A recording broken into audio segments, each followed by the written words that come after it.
Well, then, since Mr. Green joined us, I think we can get started with our meeting. What do you think, Greg?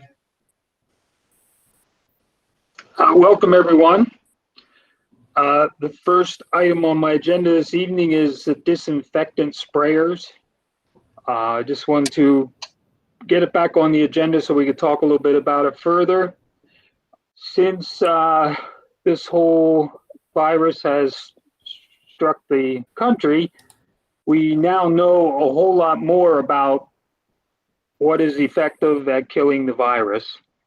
And what we know now and what other districts are doing, they are using a 2-gallon hand sprayer with the disinfectant in it, which the hand sprayer is about $20. A good one's maybe $30, versus those electrostatic guns.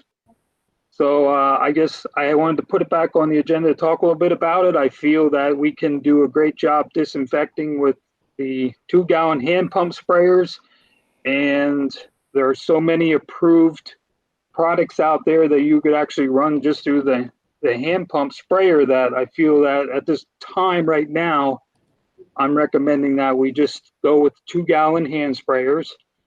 And I'll open it up for any further discussion from there if somebody has questions. Mr. Durr, this is Mrs. Martineau. How many of those do you estimate we'll need to cover all of the buildings and the grounds, the buses and such? Well, currently I have 1 or 2 at each building. Depending on what disinfecting buildings looks like, if we actually come back to school, I mean, if it's something, I mean, they're readily available, maybe 2 or 3 per building if we would need to, but at $20 a piece, they're not that expensive. And so I can't put a number to it exactly till we know how much disinfecting we will actually need to do. But I feel confident that we can accomplish the job with a $20 sprayer. So, Greg, these aren't the ones that we were discussing prior to our epidemic start. We had a discussion with that. No, they are not. No, they're not. Okay. These are just regular hand pump sprayers you buy at Walmart or Lowe's that you use like around your house. You feel you're making it, your custodians will be able to disinfect very well with those? Yes. Okay, and a good job done. Prior to even the COVID-19, we have used them in the wrestling rooms for the past couple years, and we actually sprayed the disinfectant that we're using right now for the coronavirus. We use that in the team rooms and stuff like that. So it's not a new practice. It's something we've been doing, and I have been in touch with or on some Zoom meetings with other districts, and a lot of them, some of them are using those electrostatic guns. A lot are going to the 2-gallon hand pump sprayer to accomplish the same job. Okay, thank you. Yes, thank you. Sure. The next item on my agenda is, hold on, Mr. Herm, are you going to say something? You looked like you were going to say something. No, I'm good. I'm fine with Okay. it. Sounds good. the next item on the agenda is the trash bids. They were due on this past Monday at 1 o'clock. There were two vendors that submitted bids. One was Waste Management. The other was our current trash hauler, who was Mascaro. And prior to us, when the whole virus set in, that we were not able to accomplish the bidding at that time. And in trying to figure out what we were going to do, some research, I asked Mascaro for, a cost to possibly just extend our current contract for 1 more year. And they replied with, it would be a 5% increase. And what we found when the bids came in, that Mascaro's first year of the 5-year contract was an 8% increase. And then for the next 4 consecutive years, it was around a 5% increase. So I went back to, after further discussion through the cabinet, I went back to Mascaro and asked them that if they would still honor their 1-year agreement to only raise it 5%, and then possibly when things are maybe in a little bit better situation, that we could go back out and bid it again next year. So currently I reached out to Mascaro and asked him if that 1-year extension was still on the table. I literally just a couple minutes ago got an email from one of the representatives from Mascaro asking me what my cell phone number was. So I haven't spoke to them yet. So we're kind of up in the air a little bit right now with which direction we're going to go. If I cannot have further direction with the best route to take, then this agenda item will probably be on the later board meeting for June. Are there any questions about that?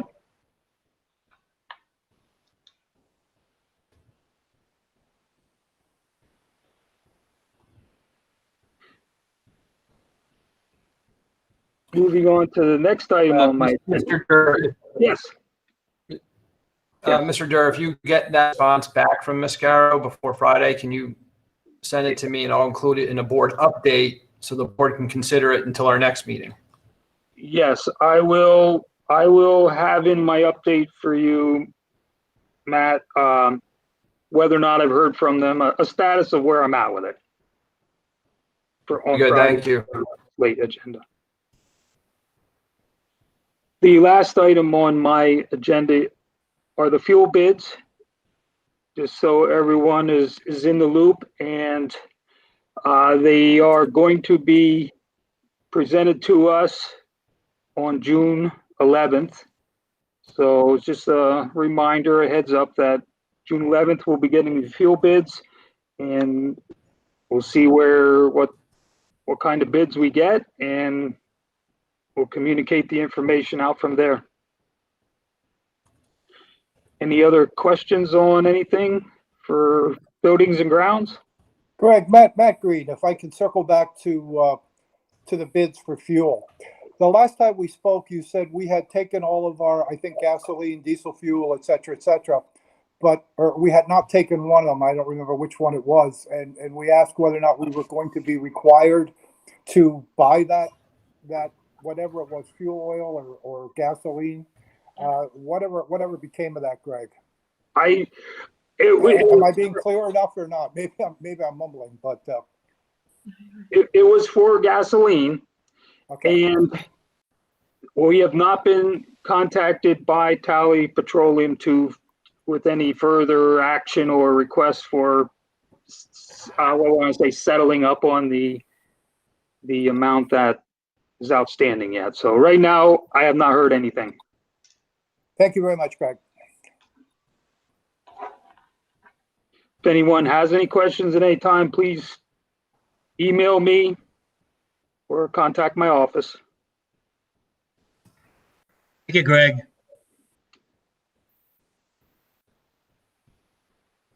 And then do we have anything on technology? We do this evening, Mr. Disler. Mr. Hill is going to present on our Cal First lease. Okay. Yes. Yeah, the only item we have on the technology agenda is the California First National Bank lease. This is a lease that we typically put on the budget. This is a lease that we use to purchase majority of our computers, projectors, things of that nature. The lease that we have on the agenda tonight is for $150,000, and that is over a 3-year period. So it's $50,000 per year over 3 years. And this is a lease that is already in our budget. It's been in our budget for quite a few years now. So it is something that we typically approve this lease when the same night that the budget is approved. What this lease is for this year, what we are looking to use the money for, is we are looking to purchase Chromebooks, approximately 350. I will try to increase that depending on the price that we get, but we're looking at a minimum of 350 Chromebooks, approximately 400 cases for those Chromebooks.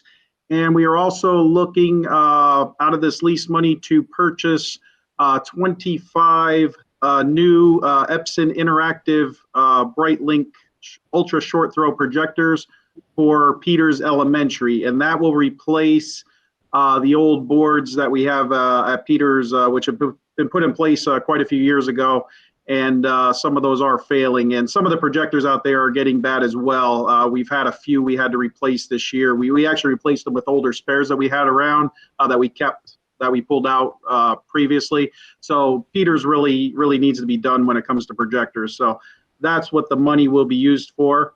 And again, that's a $150,000 lease, but it's $50,000 over 3 years. And that was already in the budget that Sherry presented earlier. For all the Does board anybody have members any in questions? agreement with getting that on the agenda? Matt? Matt Green, sorry.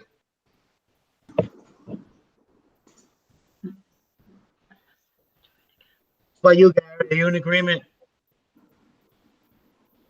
Robin, this is Bob. Yeah, that's fine. Thank you, Bob. Mr. Fedorcha, are you in agreement?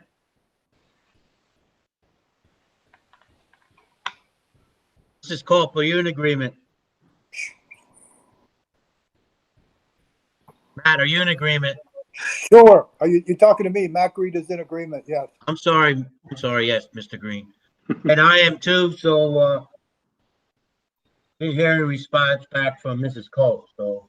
I think Mr. Fedorcha is unmiked now. Or unmuted. Yeah, for some reason I couldn't get on mic. I'm in agreement. Thank you. I'm sorry. Thank you. Thank you. That's all I had for technology for tonight. Thank you. Thank you, Mr. Hill. We turn it over to finance. Okay, I guess that's me, food service. Just an update, Backpack Buddies. This Friday will be our last day that we're serving Backpack Buddies on a Friday. After that, we will be serving on a Thursday until the end of June. After that, we'll be done until we start up the school year again. That's how the secondhand harvest does it, and we don't get any food or anything like that from them until that time period. So I guess it's pretty common, but we've done a lot of correspondence and communication with the public so they're aware of it. We also did a survey today and probably had a little bit less. I think we served 437. We had less people that usually go through, but in the survey, we surveyed 124 cars as they went through for pickup. And of that, we had 379 people respond. And I should say we had 379 needs for lunch as we continue on this summer. And I'm pretty sure we did not get, I know we didn't get the bulk of that. So we have a bunch of parents that are going back to work, but for the most part, it appears that we are going to continue to really need this service for our community, and I'm really proud that we will be continuing it. We finish up our school year this Friday, and then we will go have a week off, and then we'll start up the following week and continue to feed for 9 weeks, which will be until August 13th, the Thursday of August 13th. So my girls are happy to continue this. I'm happy to continue it. And there's obviously a continued need in our community. So I'm kind of excited to say that. That's why we did the survey. That's So all I have. what was I'm that sorry. number you're projecting for the summer? 300? What was the summer We had number you were projecting 124 again? Yeah, we had 124 cars that went through, and of those cars, we asked them, will you be continuing to utilize the meals in the summer program, and how many meals will you need? We got 379 people. We got the 124 cars responded that there'd be a need of 379 meals. Okay, thank you. Mm-hmm. Sue, this is Gary. Really, this is wonderful. And again, I always say this, but I need to keep saying it, is thank you and thank your staff for the wonderful things they are doing for our kids in our district and our community. It's most appreciated. Thank you, Gary. We appreciate it, and we appreciate the support the board and administration continues to give us as well. I have a great crew, and I'm beyond pleased. And I did my reviews in the last week and a half, and I told them all that this was what we were dealt this year, and what I did when it came to reviews. It was a whole different story because people went over and above. So I'm proud of them. Sue, if I may, Matt Green, and I echo what Gary said. Do we know the financial consequences of doing these meals yet? Have you worked on that at all? Are we close to breaking even, not breaking even? Do you have any idea where we are, particularly with the donations we've gotten? And things like I can that? tell you my last bank statement said $19,000, although I have $58,000 coming back from last month's meals. So at this point, I think we probably have 50 something in the bank. By continuing summer meals is only going to help us because we're not paying the entire staff anymore. We're only paying the amount of people I have coming in and producing the meals for that particular day, which will be 2 days a week. And I did that specifically to keep that labor cost down. So, matter of fact, I even had girls today starting to package things up for that program, things that are frozen to keep that cost down.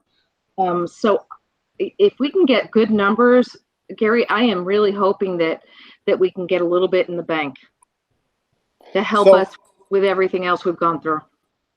So it's Matt again. So between the federal funds we're getting and donations and things like that, you're suggesting that it's at least a break-even program at this point in time, the grab and go, is that correct?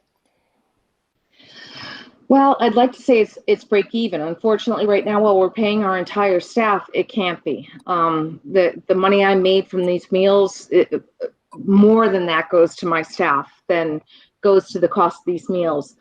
I've been very, very conscious on, I brought in anything that I had left out in commodities to continue for the summer. Commodities meaning the discounted products that we get. So we can continue to utilize those products and keep our costs down as much as possible. I'm hoping, honestly, that the only deliveries I'm going to have are milk, bread, juices, and maybe some breakfast items. As far as entrees, I am hoping we're covered. And in that case, if we can get our numbers, like they said, 379 today, if I can get 350 to 400, that'll be great for us. That, we will be ahead of 98% of the other districts out there. Oh, I'm not suggesting we just could discontinue it by any means. I was just wondering, where we stood financially, and I thank you for that. Yeah, I really want to continue it because, more importantly, because we've identified there is a great need. And I'm thrilled for the parents that get to go back. And I've got some incredible staff that are actually going out there and delivering meals to people in need in the community. In different neighborhoods that they live, they've actually figured out how many people that are in need. And, they'll take the meals and they walk them over to their neighbors after work. And I can't say enough. We have an incredible staff and they've done a fantastic, fantastic job. So Gary, you know me, I'm not going to give up. I'm going to keep going for it, man. Whatever I can do to try to keep this, I don't like the color red. I like black. Thank you, Sue. And for the entire committee tonight, you'll hear a little bit later that it looks like we may get some relief from the CARES fund that we can actually designate to the Food Services Department as well to help cover those costs, in addition to what we've already been receiving through the U.S. Department of Agriculture to subsidize the actual meals. Right. So more to come on that. And thank you, Matt, because Matt and Sherry and everybody, it's just been an incredible group, everybody working together and great communication, letting me know that this is something that could come down the pike, and I'm incredibly appreciative. Great job, Sue. Thanks. Okay, at this point, we're going to transition into a presentation from our financial advisors on a bond refinance. So with us this evening, we have Brad Remick from PFM, and we have Ryan Brockman, and I think it's only the two of them this evening. Brad, is that correct? I think Scott Kramer joined in as well. I think he's under a different. I think it's under Nina, right? Yeah, I think he's got Nina's name up there, but I think Scott's on. Okay. I'm here. All right. Then Scott Kramer is with us as well. Hi, Scott. Hey, guys. All right, well, I'll get started. We'll try and move through this swiftly, but obviously we want to make sure that we answer any questions that anybody has. Thank you, Sherry, for pulling that up on the screen. When you challenged me with trying to figure out how to do that, I was a little nervous, so I appreciate you stepping up and taking care of it. No problem. Just let me know when you need me to switch. There's all kinds of platforms for meeting on WebExes, Zooms, Google Hangout. It's amazing. But anyway, so thank you so much. Sure. Anyway, I guess it was about earlier in May, as you guys were all trying to sort through and figure out budgets, because I know this is a really difficult year for so many of you in terms of trying to figure out and create relief in the budgets, given everything that's going on in our world. Sherry was very proactive and picked up the phone and gave us a call to see if there was any bond refinancing ideas that the district may have in front of them. So we went back and looked to see what you had in terms of existing debt and see if there's any opportunities. And that's kind of where we got to for this evening. So Scott, Ryan, and I put together this presentation. And if you'd be kind enough to go to the next page, the first place that we normally start is just where is the market? What's going on in the bond market right now? Is it a good time to refinance? And the first chart that Sherry pulled up was a chart that we show the 10-year municipal bond rate for about the last 20 or so years from now.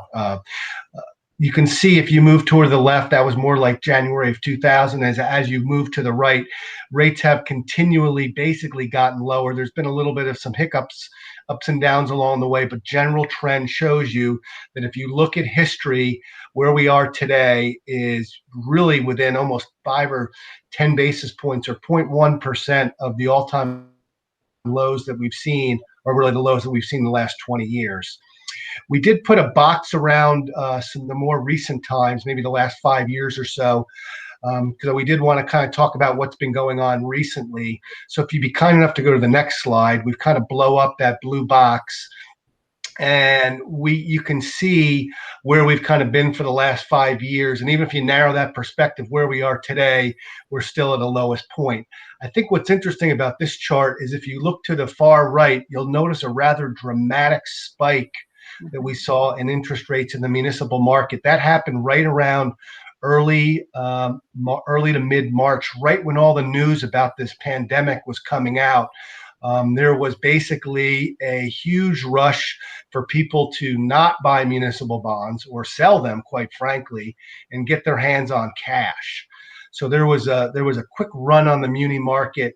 I think I recall working on a bond transaction May 5th, March 5th, and working on a transaction for a client.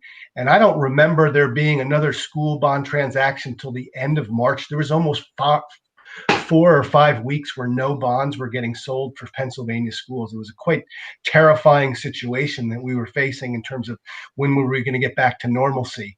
We did see the line come back rather dramatically, after this March thing, when we started hearing about all the stimulus packages in Washington. Obviously, you all probably heard about those types of things where the Federal Reserve was starting to put money in to buy some of these municipal bonds, and the Treasury was looking to help support our municipal market. So we did see a rebound, and quite frankly, really over the last, I'm going to call it, month or so, maybe even a little bit longer, we've kind of gotten ourselves back to a more normal market in the municipal world. We still see treasuries at lower, what are taxable securities, a little bit lower than munis, but that dislocation has really narrowed itself. And if you look at that legend in the middle, you notice that this index had at a maximum number, as I mentioned in March 20th, about 2.98. Again, this is an index. The lowest was 0.78 just before all this news hit. And then where we currently are is 0.84. So this index is telling me that we're almost back to where we were prior to the pandemic. Obviously, it doesn't feel like the world's normal. It doesn't feel like the financial markets are normal, but our market is getting back to being a little bit functioning better, which I want to set the stage for letting you know that if this bond refinancing is something you want to consider, as we stand here today, and we're 1 or 2 tweets away from something crazy happening. We all know that, but the market sets up nicely for you to consider this. So then the next step was to take a look at your existing debt portfolio, which I believe is the next page. So what we did, there's a couple things going on here. On the top half of the page, we show for your 4 outstanding issues, the principal and interest payments that are due on those four issues. And then over to column 6 on the far right, they add them all up together. So while they look like they're a little bit all over the place, when you add them all together, it's a pretty normal debt structure. And even if you go to the middle column, and which is highlighted, Ryan did a good job of highlighting that in yellow. We then factor in any PlanCon money you're getting right now, and you're at a pretty steady number of about $2.8 million in your debt budget for debt service. The other thing you'll notice for this is that the debt is relatively short. That is, you only have it going out for another 7 or 8 years. That's relatively short when we look at many of our clients. So that sets up, again, other than the market, that sets up nicely for a refinancing. As you could go a little bit lower in the page, the third group of numbers, these are a little shaded more in the tannish or lighter brown number. You'll notice we have listed there what says the call date. That's the date at which the bonds can be refinanced on a tax-exempt basis, which is obviously, if you can issue bonds a tax-exempt, that's to your advantage. You'll notice that your 2012 bonds became callable in 2018. We did take advantage of refinancing some of those, as you may recall, when we did the new money transaction in 2018. But they continue to remain callable because you can call them or refinance them anytime after that date. So those are a target for us to look at. The other is the 2015 bond. 2015 bond becomes callable here in September. So those are 2 of the targets which are in play for us to look at refinancing. Now you'll notice that those payments aren't go out for a very long period of time. They're relatively short. So the opportunity to refinance and keep them in the same amortization period didn't generate any significant savings. So we took a step and looked at something different, took another step further to see if we could look at achieving any substantial savings by approaching this a little differently. And I believe that's on the next slide. And because you're probably tired of hearing my voice, I'm going to let Scott take over and describe what we did on the next page. Brad, can I just jump in for 1 minute and ask a quick question? So Sure. the 2015s that are callable as of September 1st of 2020, what's the earliest we can call those? You are allowed to call them on a tax exempt. Well, they'll be callable in September, but you're eligible to close on a refinancing anytime after June 1st, which is where we are today. Okay. So that's in play. We don't have to wait to close until September, to your point, Sherry. Yeah. But so we're within the window to be able to do it. Awesome. Thank you. Thanks, Brad. So what you have in front of you on this slide is, as Brad mentioned, the scenario that we came up with to provide some relief in the next couple of budgets. And I guess I would just say you're not alone in this endeavor. Brad and I and many of your peers around the county and the state are looking at opportunities for just this very thing, either from high to low refinancings just to take advantage of the low interest rate environment, or looking at scooping out debt service, as we're going to talk about here. So you're certainly not alone. There's a lot of uncertainty, in your budgets. I don't need to tell you, and in particular, Sherry, a lot of uncertainty to come. We kind of got a little bit of clarity with the state budget, but assessment appeals are still out there. How the tax revenues are going to come in over the fall a lot of things that we hope to get some clarity on, but I think this is going to be a really good first crack at a solution that does a lot of good things for you. And I would just echo what Brad said is, you're in a very unique position relative to your peers because you have this very short debt profile. You can do a lot of nice things and have it not be very expensive, in particular because of the debt profile and also because of where interest rates are. So this slide, if you look at column 2, that foots to the prior page that Brad was speaking about, that annual run rate of $2.8 million a year roughly for debt service. And it goes out to 2028 at that level, drops off to $551,000 in 2029. And then if you did nothing, you would be out of debt. And so columns 3, 4, and 5 then are looking at, as Brad mentioned, scooping out portions of the 2012 and 2015 bond issues that are currently callable. And so the net effect is really column 6, which in this scenario, we're able to give you just over $2 million of relief in the 2021 budget. And then again in 21-22, another $2 million of relief. But I think what's really important is if you look at the box at the bottom of column 5 that Ryan outlined here, we're only extending the debt by 1 year in doing that. Really, we refinance it out of 2021 and 22 and fill it back in 29 and 30, but only really extend the life of your debt by 1 year.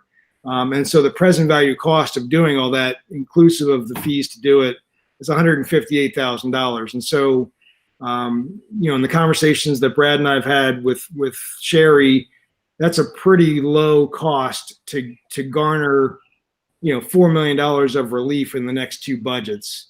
And again, I would say you're not alone. We're looking at one of the districts in Berks County that's looking, they have a $10 million hole in their budget and they're looking to restructure 7. Thankfully, they have a short debt profile like you do. They can do it relatively inexpensively. But that's pretty much the scoop. Brad did a nice job of giving you the market commentary. The market's kind of back to functioning and back to those low levels that we need to get this done.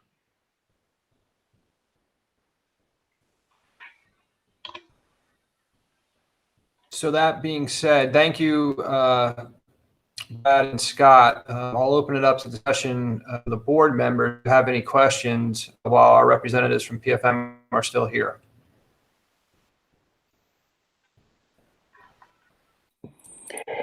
The pain in the butt's going to ask a whole bunch of questions, so get ready. Question. So essentially what you're saying is there's not a whole lot of savings by kind of restructuring, by selling the bonds and reissuing. The savings really is in the restructuring concept. Is that correct? That's correct. If we did not restructure, and I don't know if you know off the top of your head, do you know what the savings would be on that if we just reissued and just paid off the kind of and got rid of our debt in 2029? Do you know where those numbers would work out at all, or do you understand my question?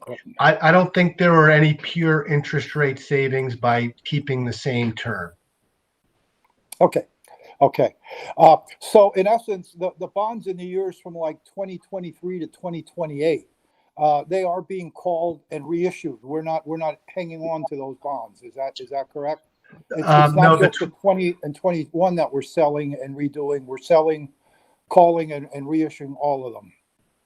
I believe, I don't have it up, but Scott, if I'm the 2018 bonds are the ones that mature in 23 through 28. We are not touching those. Those are not eligible to be refinanced till 2023. Right. You could do it on a taxable basis if you wanted to refinance them, but there's no interest rate savings by touching those. We're just touching the 12s and the 15s. That's correct, Brad. But the bond, I'm talking about the bond years, 23, 24, 25, 26, and 27. We're actually calling those for both issues and then reissuing again. Is that, no? That's not correct? Yeah, we're just carving out debt service up front and putting it to the end of your debt. We're only pulling out a portion of that. Ryan, correct me if I'm wrong. Is that correct? Yeah, that's correct. It's a portion in, let's see here, 2021, there's another 240,000 that would remain outstanding based on these preliminary numbers on the 2012, and then another 200,000 in 2022. So we're only carving what I think we need to do. We're not doing anything more than that. Correct. The bogey here was to get to 2 million of relief just to start the conversation. And then I guess just one more question for now, and then I'll keep quiet for a while. Estimated restructuring costs are a bit over $1 million of the 1.9. Do you have a breakdown? Well, lost them. Do you have a breakdown of that $1 million worth of estimated restructuring costs? I think it's mostly interest because you're not paying the debt off in the next couple years. So I believe most of it is interest expense. In terms of the cost of the transaction, I'm going to venture to say closing costs are maybe 2 to 3% of it. I'm going to call it $100,000 to $150,000. I don't have the numbers in front of me, but the balance of it really is the additional interest expense. If you look at the column Scott was showing, I believe the additional interest expense that's shown is about $90,000 to $95,000 a year. Do you see, until we get back out to 29 or 30? So that's the majority of the cost, is the additional interest expense by not paying it off this year and pushing it out. Okay, I'm not sure I have that on my charts here, but I could have. Maybe I'm just missing it. So I don't. So I guess another way to say it is, if you look at column 2 and compare it to column 5, This is on the last sheet. Is that correct? Yeah. Yep, the last summary sheet. Net debt service before and net debt service after, just 2 and 5. Yes. Correct. So we're really taking $2 million that would be at a 1-year interest rate, and you would only pay 1 year's worth of interest on it. And now you're dumping it out, and it's going to mature in 9 years and 10 years. And so that's really where the expense is coming from. You're paying interest on about $4 million instead of over 2 years. You're paying it out now over 10 years. Okay. And it just creates a hole or a cash flow benefit in column 6. We literally are just pulling out $2 million in each of those years and refinancing it and putting it at the end. So you're just going to pay more interest over the life. That's really where the crux of the $1 million of expense is coming from. Okay. And what we tried to do, and Scott alluded to the numbers as well, was to put it in today's dollars, because a dollar today is worth more than $1 in 10 years from now.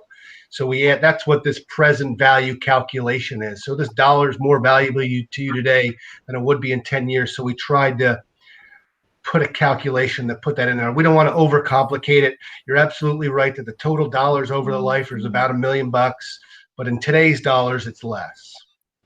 If that makes any sense. Where would I see that on the chart? Are you saying these numbers are kind of not actual numbers, but they're being adjusted for inflation over the years? Is that what I'm hearing, Brad? Was that? Go ahead. I'm sorry. That's correct. I think it's at the bottom of the very bottom in a pink color, I'll call it. The 179. Yeah. That's been the one that, to your point. Can you see my screen? Because it's up again. Yeah, I can. Yep.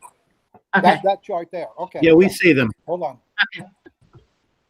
So the way, as you described, that is being adjusted for inflation. I'll call it. That's the way that has been adjusted. But to your point, you're exactly right. Total dollars over the next 10 years is the number you gave, but what it's adjusted and inflation adjusted to that, not the 158,000 number. Okay. I don't have that column on the sheet that I have, but I see it on the one that you put up here. So, okay. Thank you. I didn't have that one. Yeah. Mine stopped at the last line that said totals and ended with the 1,079,000. So, okay.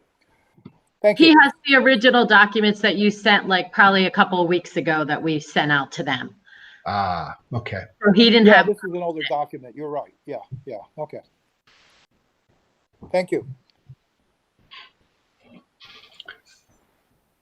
Thank you, Mr. Green. Other board members, questions or comments? This is Gary.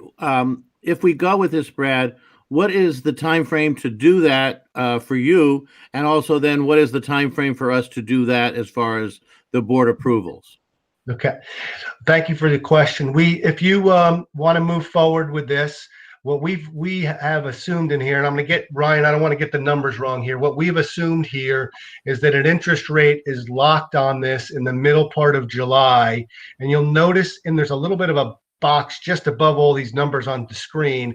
It says settlement August 13th. So that means you would, if you wanted to move forward with it at your meeting in, I guess in June, to authorize this, we could probably have the resolutions in place, and then get the interest rate locked in middle part of July. Did I get that right, Scott and Ryan, in terms of the numbers? Yep, that's correct. Okay, Sherry, does that work for us then all around if we go that direction? Yeah, because you should be able, you should be able to, then I can put in the budget that we're going to be having this cut out of our budget at the June board agenda. So if we pass the budget on June 22nd, that resolution would have to be passed first, and then we could end up doing, because then I can take in my budget that we're refinancing these bonds. Okay, that's what I thought, and thank you. And thank you, Brad. You're quite welcome.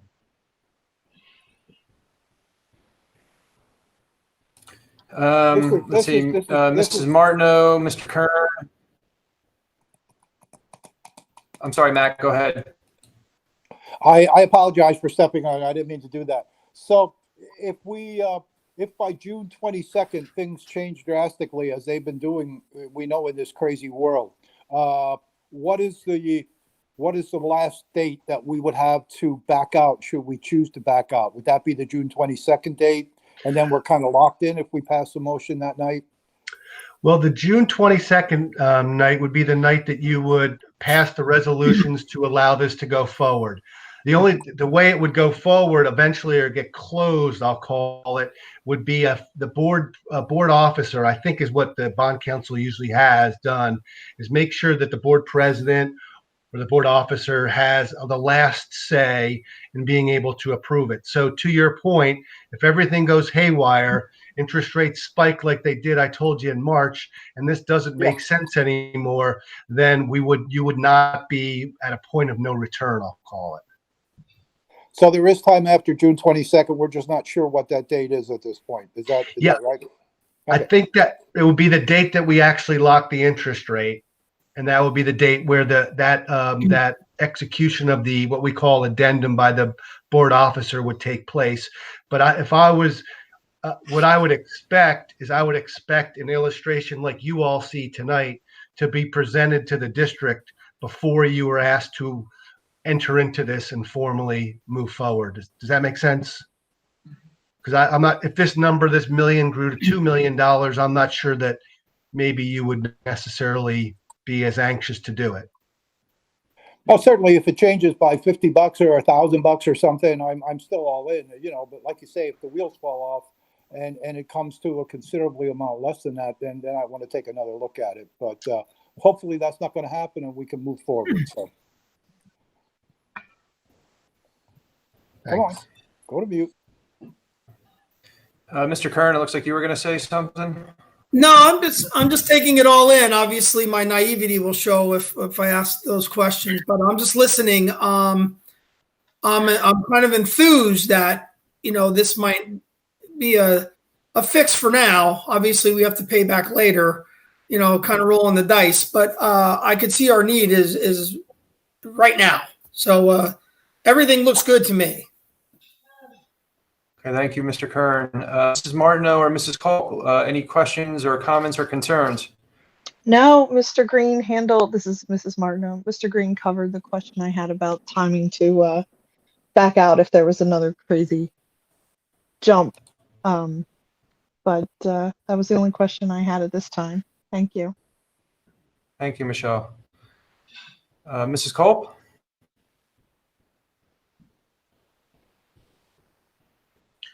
This is Rob, and I feel comfortable also with what's presented tonight. Of course, we're going to keep our eagle eyes on to make sure nothing really drastically bounces around. Thank you very much, guys. Appreciate it. Thank you. Thank you. Okay, I'm not hearing anything from Ms. Colt, but if you want to chime in at any point, please do. And that being said, you'll see as we go through the rest of the, thank you very much. You broke down a complex scenario quite nicely, quite clearly. As we go through the rest of the agenda tonight, you're going to see that we're going to revisit this question, and we're going to ask for direction from the board on this topic and a few other topics as we move to progress our 2021 budget forward. So if there's no other questions on this topic, we can move into the actual full budget discussion for this evening. Matt, Okay, would you like that being said, I'm going to share. Matt, this is Brad. I'm sorry, go ahead, Brad. On behalf of Scott and Ryan, do you want us to sign off now, or do you want us to stay on? Gentlemen, you are absolutely welcome to stay on. Like I said, we're going to revisit this. My understanding is that you have another Zoom session to jump into, but you're very welcome to stay on in case any other questions come up. I actually got out of that meeting, so I can stay if you'd like, Matt. I'll be happy to do it. Whatever you want us to do, I'll do. Awesome. Then I'm going to ask that you stay with us. We really appreciate that. Okay, for sure. Thank you very much. Sure. Thank you. Mrs. Moltors, I will share my screen now. Yep. In a second.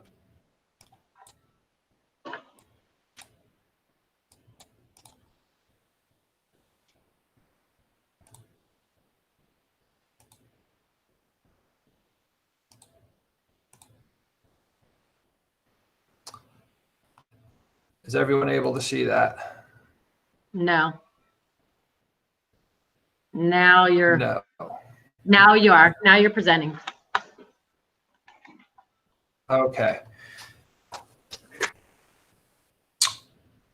So we are actually going to this evening with a look back at where we ended in the May budget presentation for the proposed final budget that was passed.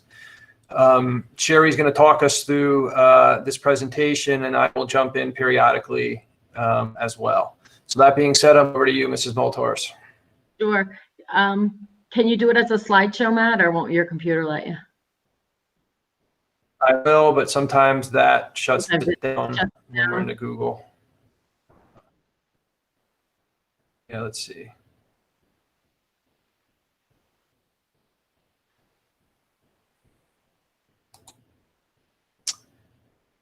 You're able to see that, Sherry?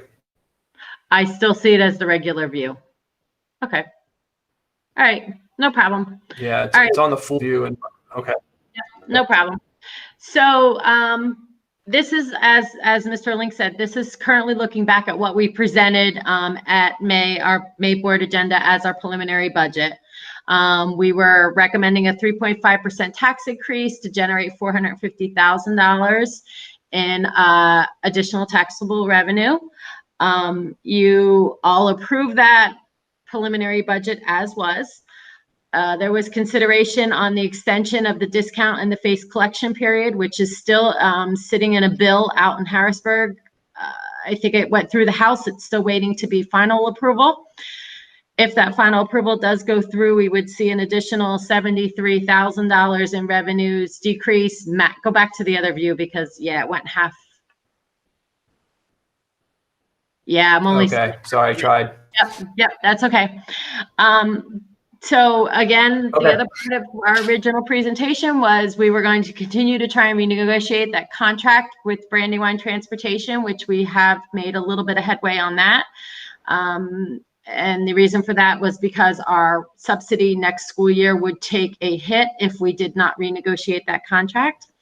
We were going to continue to look for those opportunities to decrease expenditures and or increase revenues. And we have had some of that happen with the CARES Act coming through, as well as PCCD information that we got in the past week. So other than that, we were at the bottom line of utilizing fund balance at 2.4 million, but that did include that $455,000 tax increase already at that point in time. So what we've done now is we've actually taken that tax increase off of the table and we've put into play what it looks like with no tax increase and keeping it exactly as it was next year as this year with our revenues. So Matt, if you can pop to the next screen. So updated funding and revenues. So if we think about doing that bond refinancing, we're going to save $2 million out of this year's budget. The education budget came in at $21 less than what it was in our original budget. That's when we finally got all of our final numbers. Special ed funding, when they ran our 1920 numbers through the special ed funding formula, we had an additional $13,000. I did not have that in last month's budget presentation, so that is now in here. We are actually talking about the potential for staff reductions. That would save the district $246,000, and that is for a secondary social studies position and a secondary music position. Any questions? And I'll kind of jump in there a little bit more.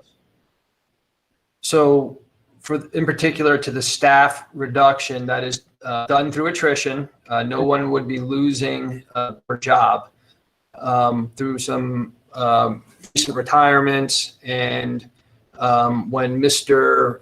Schneiderite became the principal at Peters Elementary School, we brought in a long-term substitute just for the balance of this school year.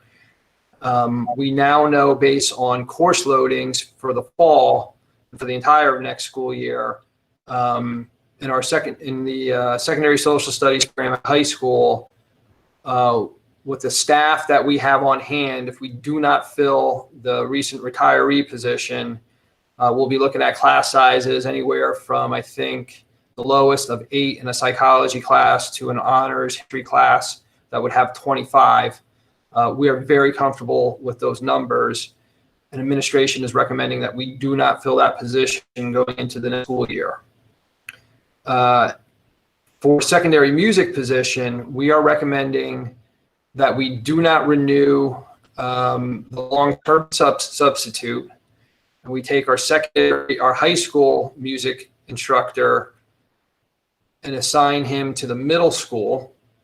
Right now, the course offerings at the high school, we would be looking at anywhere from 1 to 3 students in a section in a course, and we can't justify that expenditure for a full-time position at the high school.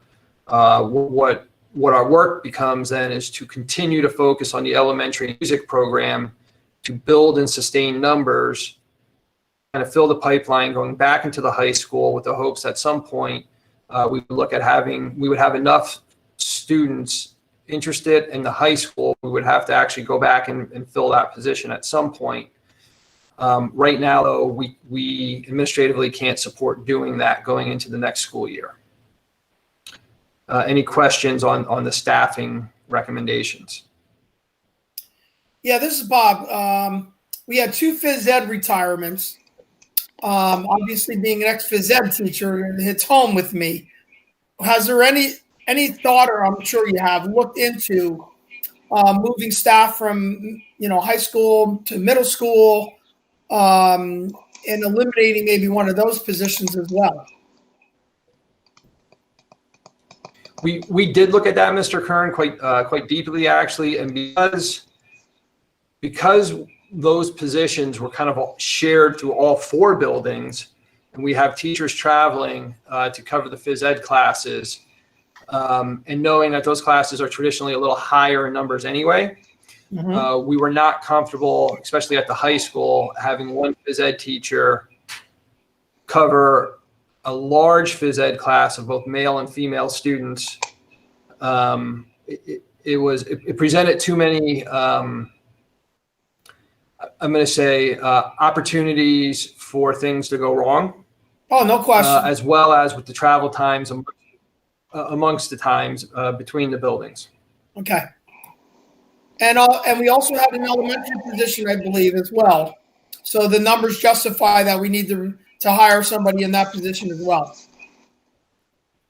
That position is actually an elementary position that both, that position also traveled. Okay. That position traveled back and forth between Slatington and middle school. And then the high school position was just at the high school, but the number there and the combination of the male and female students gives us great concern. Okay. But yes, This we is did Michelle. look at that scenario through several different angles. Thank you. You're welcome. Yes, Michelle. Sorry, this is Michelle. I had some connectivity issues. I missed a few things that Sherry said right at the beginning. And it sounded as if we move forward with the bond refinancing, and please correct me if I'm wrong, we might not go ahead with the proposed tax increase in the budget. What I said is I'm going to reset it that the tax increase is out, so you can see on an upcoming slide exactly what it's going to look like once we do, if you decide to do the bond refinancing and everything else, what we're actually going to be short in our budget. Because we're $2.9 million short. If you do the $2 million bond refinancing, we're $900,000 short. So there's some other monies here, as you can see, the potential staff reductions, a little bit extra. Yeah, and when we go to the other screen and we talk about some of the other stuff, you'll see that number is coming down if you do everything that administration is showing and presenting here this evening. Okay. Okay, thank you. You're welcome. One quick question for Sherry, if I may. I get confused easy. And when your education budget, we have parentheses which tell me a minus, then we have a minus, and we have red that tells me a minus. Is that a minus times a minus times a minus for a minus or a plus? Forget the print. I just put the parentheses around it just so that I'm saying that this is money. The red is the minus, the black is black. Okay, so we're adding 13,000 and taking away $21. Okay, You got it. You got it. Correct. All right, next. Any other questions on the content of this slide?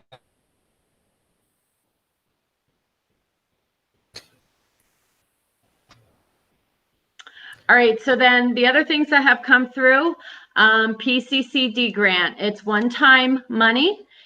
We were awarded that. We have to apply for it, but every school district was getting $129,000, and then it was being adjusted upward based on your ADMs. We will be receiving $227,527 next year for the PCCD grant. Again, it's one-time monies, and they have put stringent rules on what you can use that money for. So it has to be used for COVID-19 related issues. So whether it's PPE stuff, whether it's technology stuff to have the online environment continue to happen that may possibly have to continue on into the fall. So there's a bunch of stuff that we have recently got together and thought about what we would need to change in our buildings and use this money for. And that is on an upcoming slide, as well as the CARES money. The CARES money is the same thing. That is the federal. PCCD grant is the state money. CARES is the federal money that's coming through. CARES is one-time money. Again, that's $329,000. There were stringent guidelines put on that money as well to be used for stuff COVID-19 associated. We do owe a portion of that to our non-public. It was based on our Title I allocations. So they will get $4,000, almost $4,800 of that money, leaving Northern Lehigh's share at $324. But I have to build all $329 in our budget, and I build the non-pubs allotment in there because it's our responsibility to buy that stuff and then give them to them. They do not do the purchasing. They don't receive the money. We receive the money. We control the money, and we have to allow them to spend it, and then we run it through our books.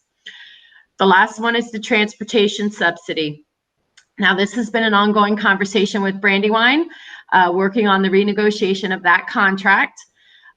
If everything had stayed status quo. COVID-19 didn't happen, and our bus runs were equal through the end of the school year of the exact buses that ran on March 13th, the last day that we were in session, we would have paid Brandywine an additional $500,663. We have worked on renegotiating the contract with Brandywine, which we've got them down to paying 60% of the value of what we would have owed them in the contracts, which we have pretty much figured out that is probably most of their fixed costs. So we would be looking at paying them $279,000. So when you look at in this year's budget, I had $500,000 I would have been paying them. 279 is what I am going to end up paying them if the board agrees to the renegotiated contract.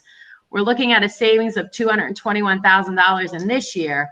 And it also gives me all of my subsidy next school year. So I take that $300,000 and I'm going to get all that $300,000 next year. So that's where we stand with this slide. So that we've been working on that. So we've been working on that bus contract for probably over a month at this point, back and forth with them. So, you know, again, at the end, you're going to see a slide here where we're going to ask some questions. Administration is recommending that you approve us going back to Brandywine Transportation Company and agreeing to the 60% pay rate, knowing that that'll make us whole in subsidy next year and save us $221,000 this year. Right. Okay. And if you take the $221,000 we're saving this year, plus the $300,000 we get in next year, that's a total of $521,000, which we would have only paid them $500. So we're even $21,000 better to the good that way as well. So we only stand to win with that. I will say that we are having a final busing contract webinar tomorrow with PDE to ask some final clarifying questions. And that is throughout the state. We had to send them questions ahead of time. And that is actually PDE. So that's going to they're the actual ones who control that formula for the subsidy. So we're not going back to Brandywine until we actually have that tomorrow and make sure that nothing has changed on PDE's end, how subsidy or formula or anything's going to work, that we're going to get what we're projecting we're supposed to get. So Sherry, if I understand, you're saying we will save theoretically, hopefully at this point, about $229,000 this year and $21,000 in next year's budget. Is that what you're anticipating? We'll get $300,000 in next year because we're going to get all of our subsidy. I had that subsidy backed out next year because I didn't know if we were going to come to a negotiated agreement with Brandywine because he was stuck on 90% and we knew we were not willing to pay him 90%. So we were able to get him to come down. So now with that being the case, we're going to receive all of our subsidy next year, which is $300,000 that was not in the budget. So that's a savings then of $229 this year and an anticipation of 300 less than your original budget showed for next year. Correct. So overall, it's $500 and some thousand. Right. Thank you. Thank you You're very welcome. much, Sherry. All right. So the next slide is our CARES and PCCD. The next slide here. Oh, sorry. Go ahead, Matt. Sorry. That's okay. So our next slide here is the CARES and PCCD items that we are considering purchasing through those in state funds because of the impact of COVID-19. However, around 10:30 this morning, the Department of Education released their framework for reopening, which we will now dig more deeply into to see if we want to reconsider some of the items listed on here. But we wanted to share with the committee tonight that we are looking at things like the uninterrupted power supply project, our Blade Center and storage area for the networks, projectors, charging stations, Chromebook cases, extra Chromebooks and cases, swivel devices, which are like a camera with a tracking system in it, that if we have to go to a hybrid model where some kids are in the classrooms and some kids are learning synchronously, in other words, at the same time from their homes, because we know we can't have all kids in the classrooms at the same time based on the framework released today, these cameras can basically live stream to the students at home what is actually happening in the classrooms. Other things that we are looking at are support for the food services department. The current framework is saying do not allow kids into the cafeterias for lunches, and actually find out what they want in the morning and then deliver those meals in individually packaged serving containers to the classrooms. Again, so we keep the number of students congregating in the same area down. Other PPE supplies, right now the framework is highly recommending that every adult wear a mask while they're in the building for instruction. So we're going to have to look at having enough masks on hand at all times for the staff, and everything from staff to coaches to any employees, even visitors that come into the building. We know that we have some shared workspaces where we may have to put up partitions. Like some of our offices have 2 people in them. Some of our, where families and visitors come into the building, like in the high school, we have our 2 office workers right next to each other. So we may have to look at putting up partitions based on these recommendations. And then ultimately, whether we're in a in-person environment, a hybrid environment, or a fully online environment yet, what we learned far is we have to reconsider some of our curriculum materials to deliver instruction because of the result of teaching online. That being said, this list is most likely going to change again because we were just given today the updated reopening framework from the Department of Education, which we're going to need to go through much more deeply to see, how do we actually want to spend those federal dollars and state dollars. So, okay, Matt, so more to come on that. Would it be fair to Matt. say, Matt, that the CARES money and the PCCO grants really are not additions to our budget necessarily, but are more or less pass-through funds that we're going to get more in, but we're going to spend a lot of it on things that we may not have spent the money on in previous years anyway? Is that a true statement? Yeah. No? That's absolutely correct, Matt. You may go back in the 08-09 school year, we received something called ARA funds. And very, very similar to that process. And it's kind of like, we know we need to get this stuff. Here's some money for us to buy it. But it doesn't really impact our overall operating budget. Okay, that's what I thought. Thank you.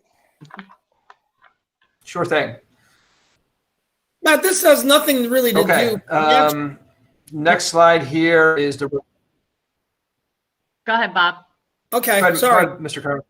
No, not a big deal.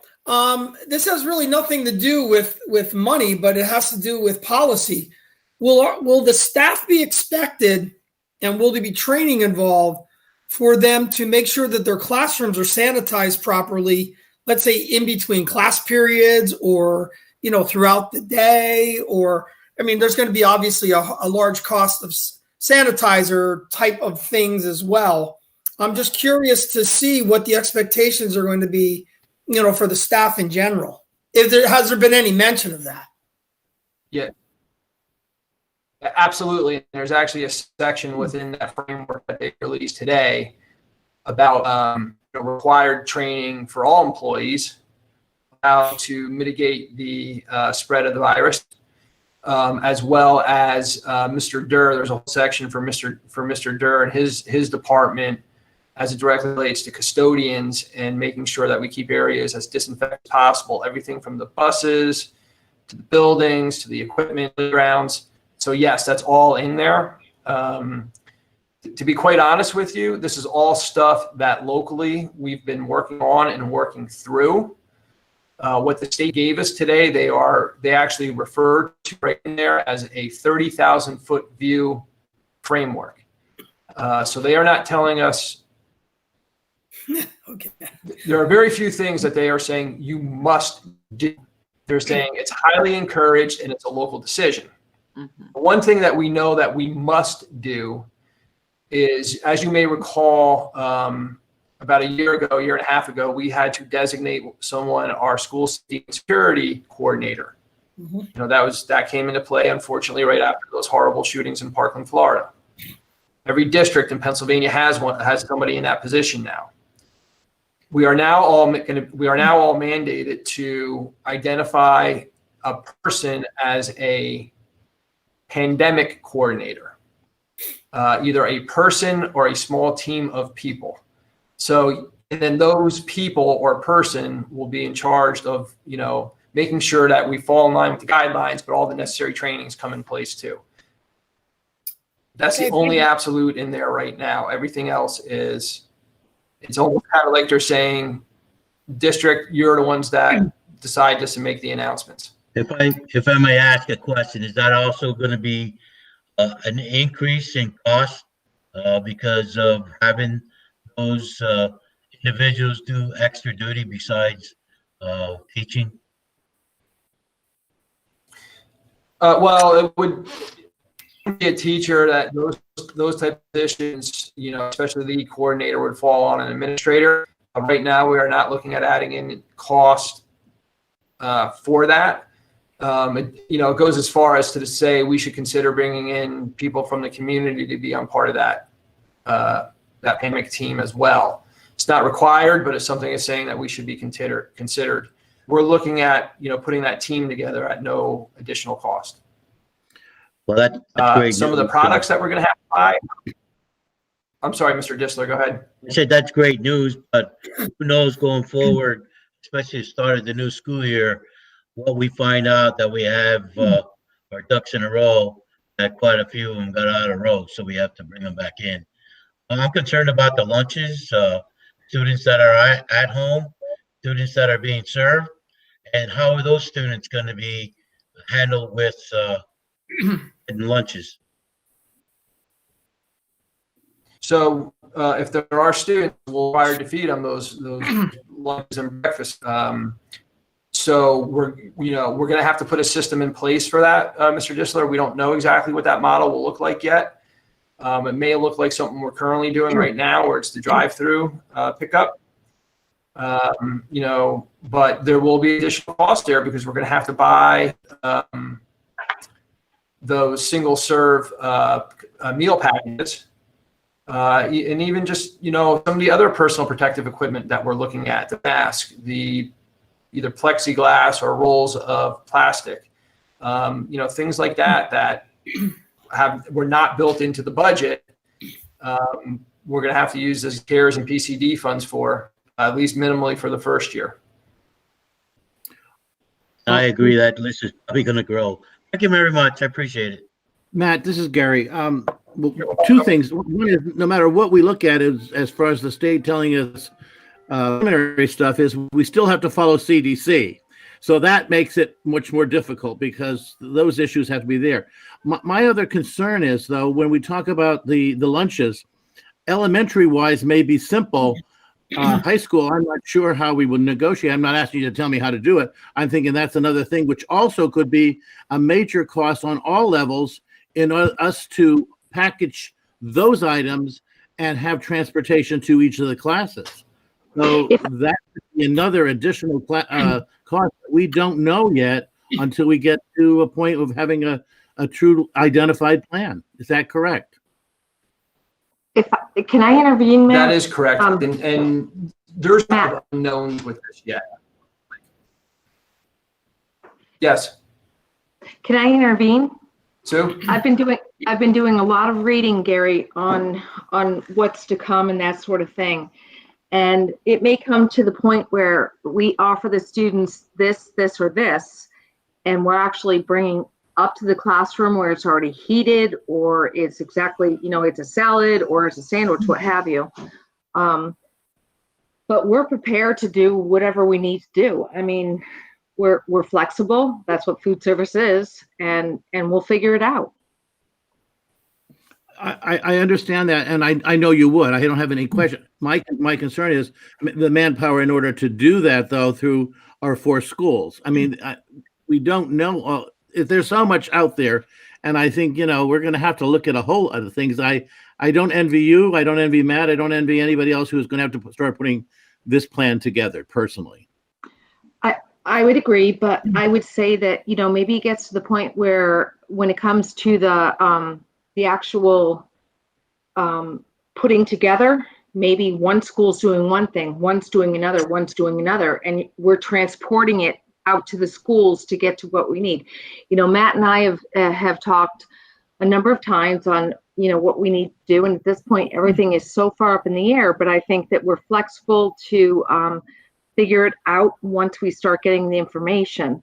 When Slatington was closed down and we redid the entire kitchen, we did all of our production out of the high school, and we served every one of those kids at Slatington while we were doing all of our production out of the high school. So we figured it out then. I remember Jane Ham saying to me, "There's no way we can do this," and I said, "Yes, there is."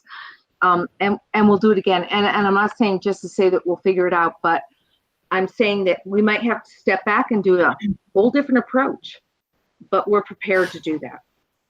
If I could interject something here, I was involved in a project where we did some tours of some other high schools that had kind of an open concept to scheduling where everybody ate at the same time.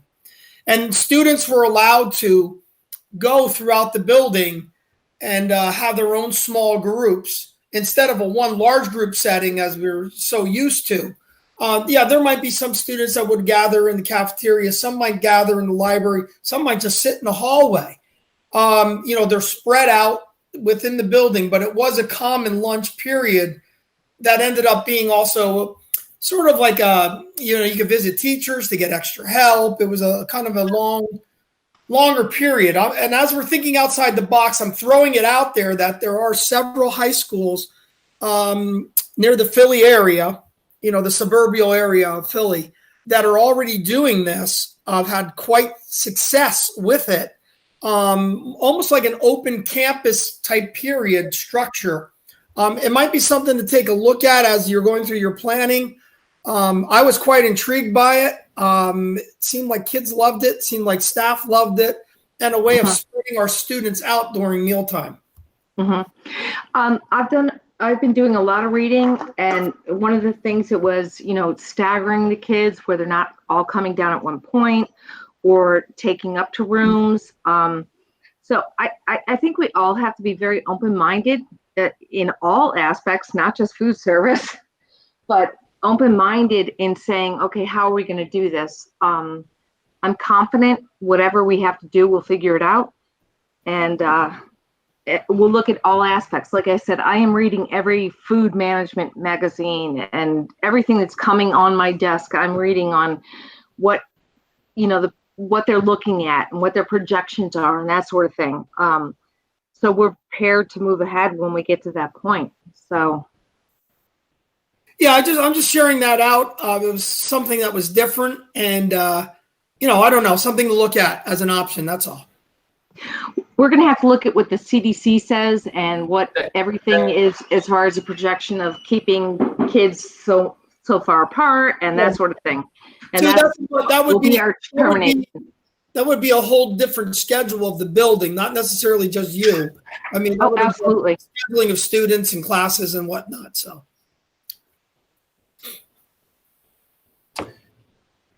Absolutely. I think Sue kind of nailed it when she said we have to be flexible because what plan we put in place, we need to be ready for it to be fluid because it's going to change. It'll probably change going back to school, change later in the fall, change going into the spring, and around us changes.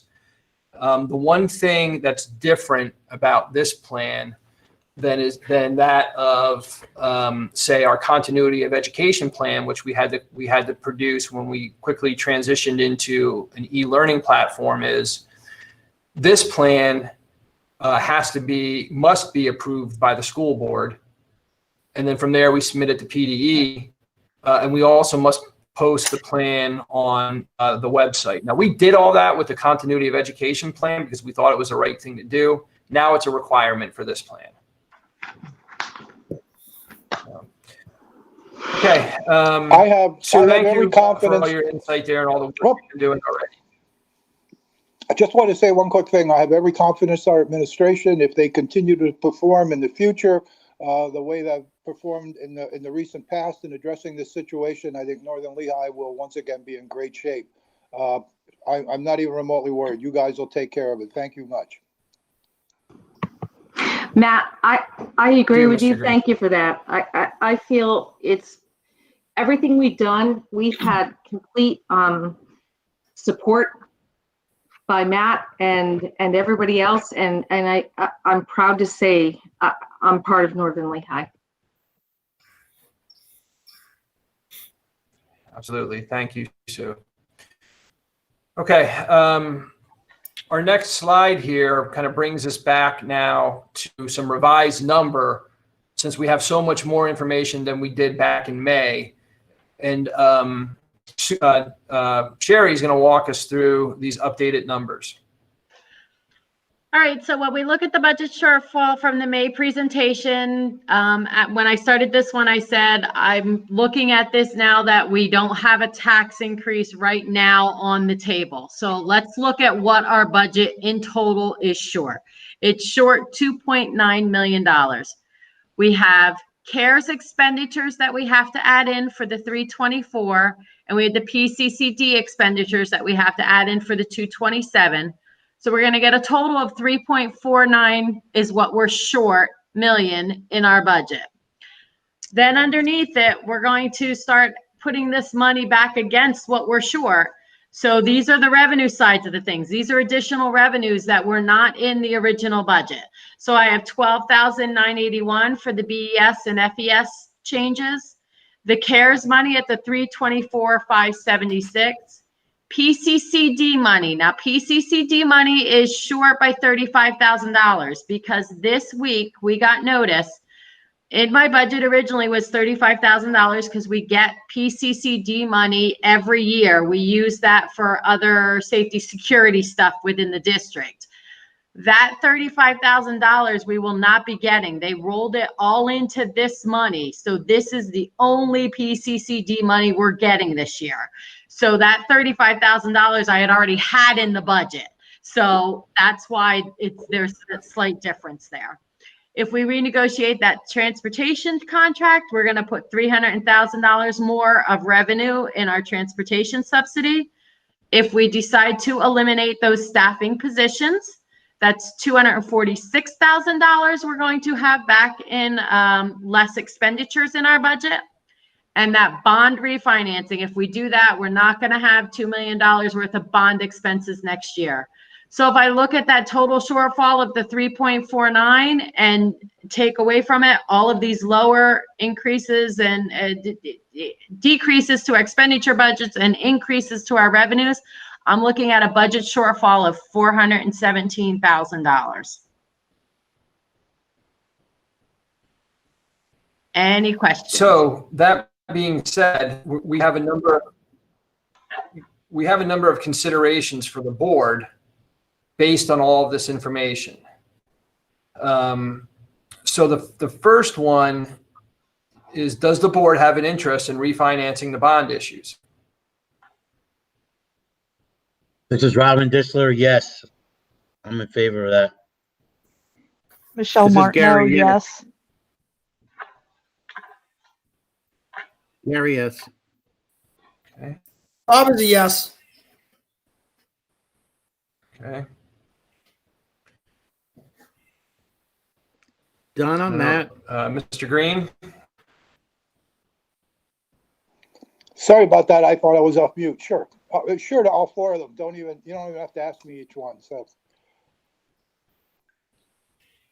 Donna, Mrs. Culp, are you with us?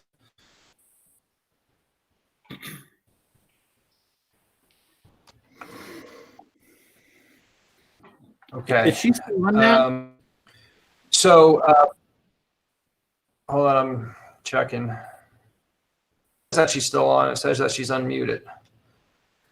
She Okay. may be on her iPad though. A lot of times on the iPad, it comes up So that way. what I'm hearing though, is that from the board members that are here, I'm hearing that we have enough information to give direction to Mr. Remick to move forward preparing this.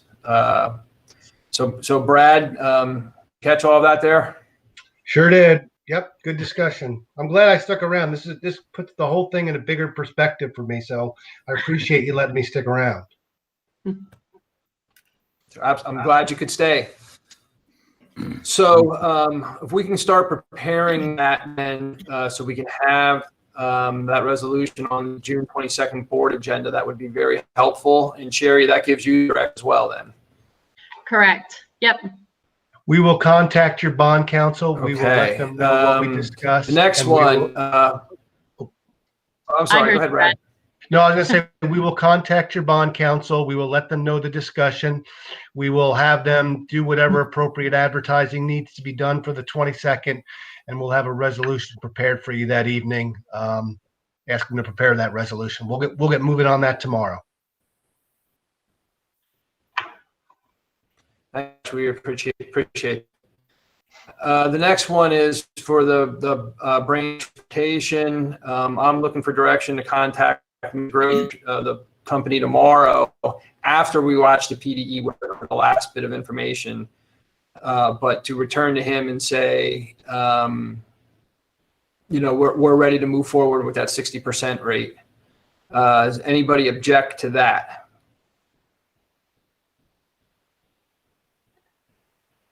Okay, I'm not hearing anything, and I just saw in the chat box that Donna's saying yes.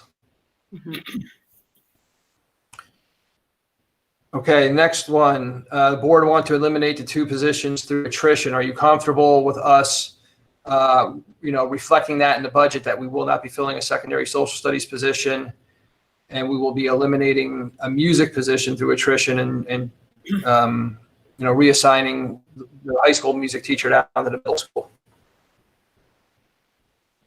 I'm confident you did your homework, and I'm in agreement with that. Matt, I am too. I just want it to be known of what the plan is for the music position, because you might get a little pushback on that. I'm in full agreement of it, but to make sure that people know that, our idea is to build the music program back up, starting with the elementary and maybe middle school, and then therefore hopefully looking to bring that position back. This is Michelle Absolutely, Martineau. Karen. I am in And, absolute agreement. those with Mr. Karen. conversations already.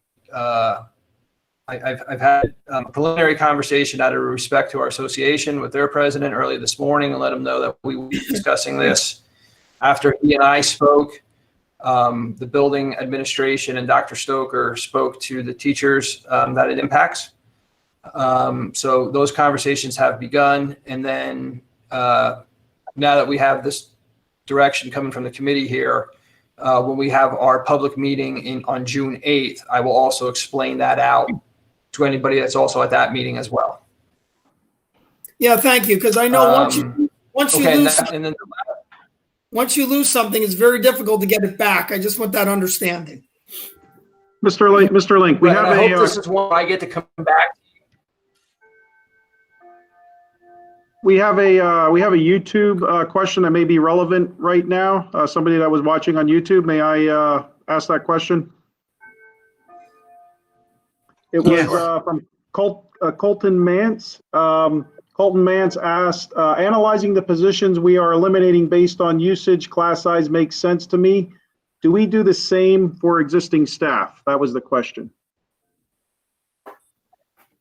So we always look at how our course loadings happen as we're going into the fall semester. And we want to make sure that our classes are not getting too large, or that, or that if we have an opportunity to lose a position, we try to do it through attrition where we're not furloughing anyone. And we've been able to do that this school year. So yes, we often, in pretty much every budget year, look at how the courses are loading for the following year and the retirements that may be happening. And then based on that, do we need to fill that vacancy or can we eliminate it through attrition? So yes, we do that on a yearly basis.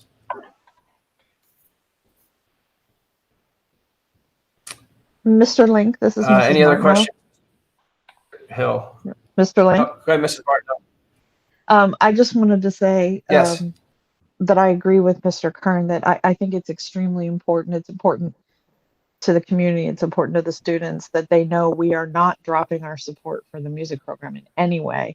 And that, you know, I really want to stress that. And I'm glad that you said that you Absolutely. would mention that next Monday because it's I think paramount. The data shows that music programs are beneficial to all students and that this is just a temporary situation that we have to overcome while there's not enough course size to support that.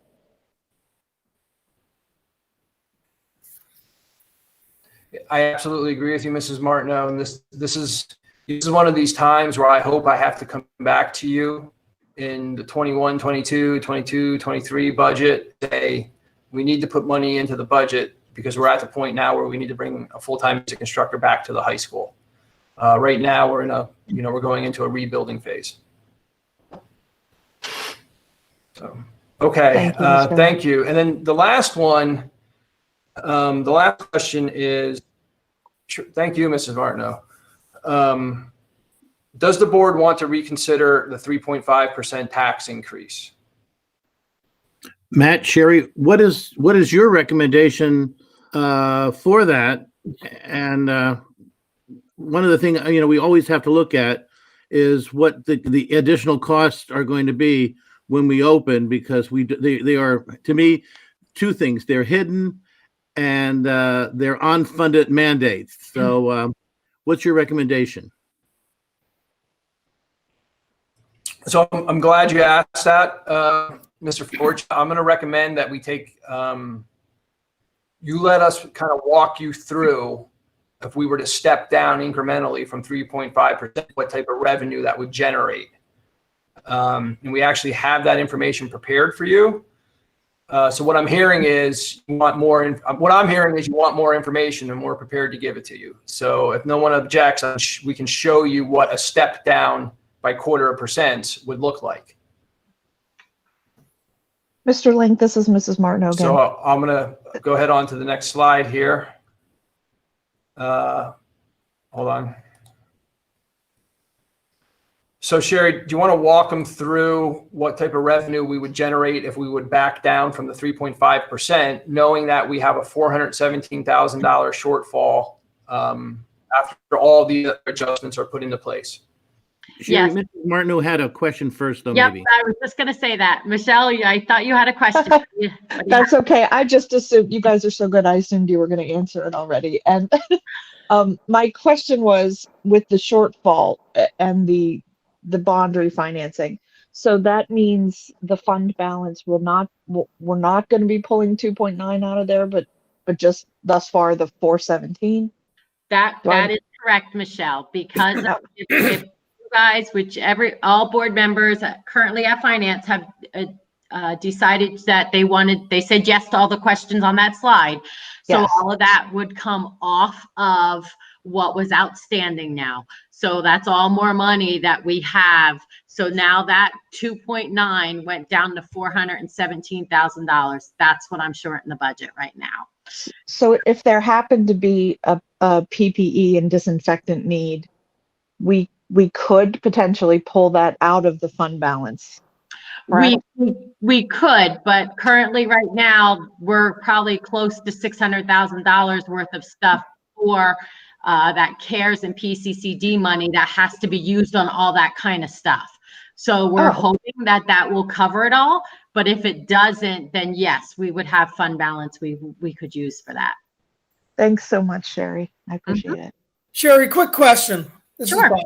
And it raises a good. The point I want to make is the people that I've spoken to especially on the elementary level, and obviously their concerns with, sending their children to school and them opting to maybe stay in cyber. Are we prepared for maybe a backlash of that going to happen? Because if I talk to 10, I talk to 20 people, and they're seriously considering that.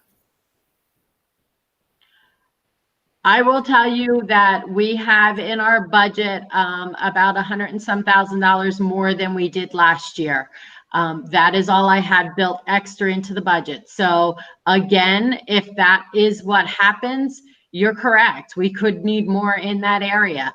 That is someplace going forward. I mean, I can put another $200,000 or $300,000 in that, and then this number is going to climb to, $200,000 or $300,000 more based on what I put into charter schools.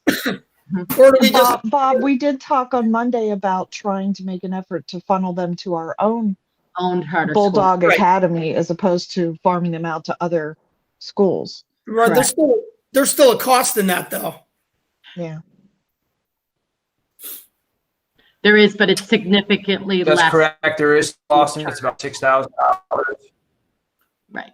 Right. Okay. I was just wondering And that one of the options that we're looking at in the survey. Okay. Perfect. And I just kind of want to put out there as well, the options that we're looking at is even a hybrid model. Some of our students may be in the building and some of them may still be learning from home, but from our teachers, either through hybrid, where they're watching like a synchronous setting, they're watching what's happening in the classrooms, or Bulldog Academy. If we do it the way that we're doing it now, that costs even less than Bulldog Academy, and they still stay as our students. Correct. And I think it's another thing that we need to tell our constituents that, if people choose to do this, there's going to be a significant cost to the district. That here are some of the ideas. The hybrid model, as you just said, is a great option of using our own staff, our own resources, and obviously reducing, there might be some curriculum costs, but it's going to be significantly less than, them going pure cyber or, even the Bulldog Academy. So, as long as we communicate that out, and I know you will, I'm just, sitting in my chair looking at those things and the people I spoke to. I mean, there's a lot of paranoid people out there. Mm-hmm. Agreed. Absolutely. I agree with you. So then this is what it looks like. Our current budget. So if you look at the slide on the screen, it kind of go ahead, Sherry. Current budget shortfall is $417,000. And you can see that the column on the left is the tax percentage of increase, and the column on the right represents how much tax revenue that percentage of an increase would give the district. So starting at 3.5 is the 455, which was on there last month. If you go down to the 2.75, you're at $332,000 worth of tax revenue. If you go all the way down to 2%, it's $210,000 worth of tax revenue. So compared to the 417, the board really has to decide where would they feel comfortable. How much of that 417 would they like to take out of fund balance, and how much would we like to do as a tax increase?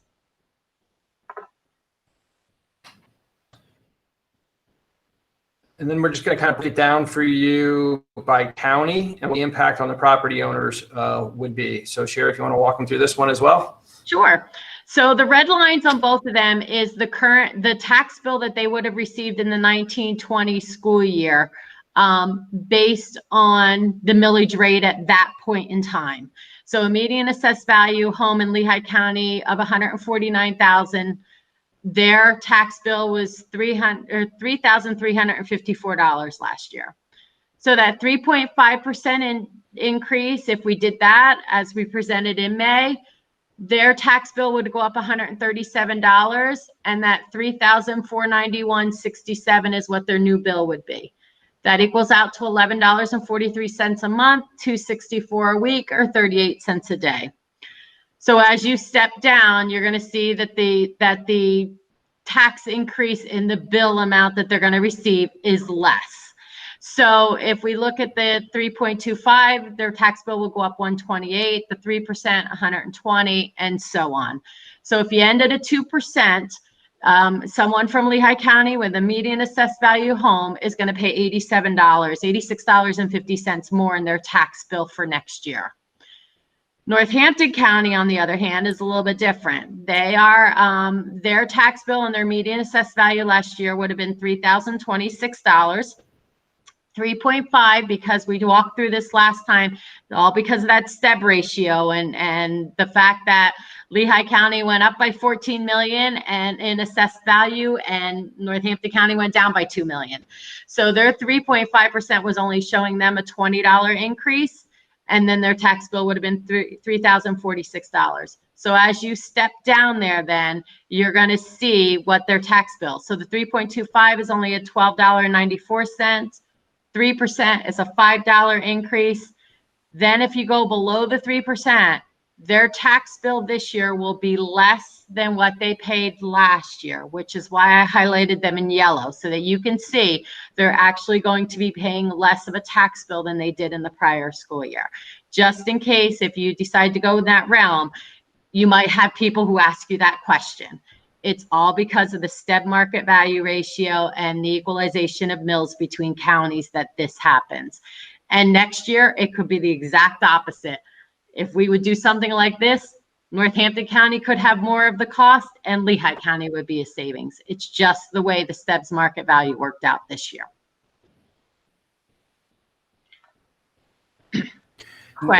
Sherry, we have a question in the chat from Mrs. Culp. Sure. It says the bond presentation referenced 200. I don't know if you can see that in the chat there. The bond presentation referenced $200,000 for 2 years. I think she means 2 million there. Does that mean we would have another 200,000 for the following year? Yes, it's $2 million in this year.